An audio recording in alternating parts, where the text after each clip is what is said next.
নবীজি দুখানা হাত উত্তোলন করে দোয়া করলেন, আল্লাহুম্মা ইহদি উম্মা আবি হুরায়রা, আয় আল্লাহ তাআলা আমি দোয়া করি তুমি দয়া করে আবু হুরায়রার মাকে হেদায়েত নসিব করে দাও।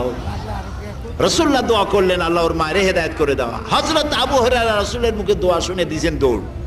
পিছন থেকে সাহাবীরা মনে করলেন আবু হুরায়রা দৌড়ায় কেন, জামা টেনে ধরছে পিছন থেকে। জিজ্ঞেস করলে আবু হুরায়রা দৌড়চ্ছ কেন, কোনো বিপদ হয়েছে নাকি? কয় না, কোনো বিপদ হয় নাই, আমাকে ছেড়ে দাও। কেন, কি হয়েছে? হযরত আবু হুরায়রা বলেন, সাহাবীরা আমাকে ছাড়ো, আমি দৌড়াইয়া বাড়ি গিয়ে দেখতে চাই। আমি আগে দৌড়াইয়া বাড়ি পৌঁছলাম, নাবি বাড়ি পৌঁছবার আগে আল্লাহ নবীর দোয়া আমার বাড়ি পৌঁছায়। সেই দুইটা জিনিসের কোনটা আমি দেখতে চাই।